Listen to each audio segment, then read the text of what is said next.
નમસ્કાર દર્શક મિત્રો, ઇન્ડિયા પ્લસ ન્યૂઝમાં આપનું સ્વાગત છે। વડોદરા શહેરના ગોરવા વિસ્તારના મધુનગર બ્રિજની બાજુમાં આવેલ બાળ ઈસુ દેવાલયમાં મોડી રાત્રે તસ્કરો ત્રાટક્યા। વડોદરા શહેરના ગોરવા વિસ્તારમાં મધુનગર બ્રિજ પાસે આવેલ બાળ ઈસુ દેવાલયમાં ગતરોજ મોડી રાત્રે ચોરીની ઘટના સામે આવી છે।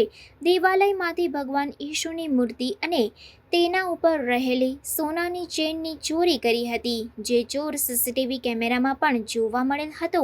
એમ લાગે છે કે હવે વડોદરા શહેરમાં ચોરો બેફામ બન્યા છે। પોલીસનો ડર તેઓને રહ્યો નથી।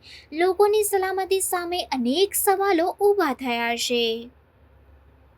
Reporter Dhavalsinh Solanki, India plus news, Vadodara.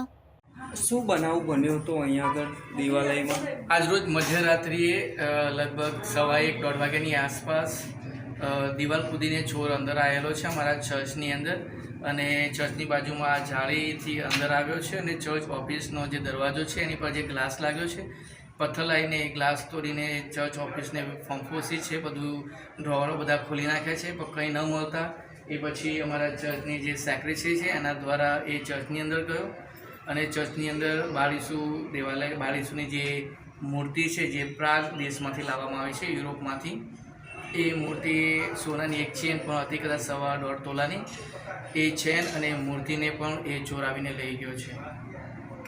કેટલા મુદ્દે માલનો ચોરી થઈ છે?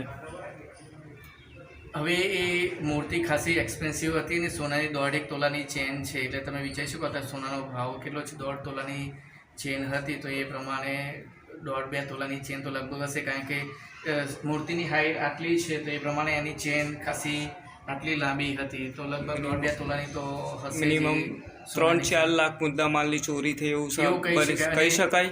એ તો ખાલી સોનું, પણ મૂર્તિ તો ખાસી મોંઘી હશે, કારણ કે વિદેશથી આવેલી છે। ઓકે।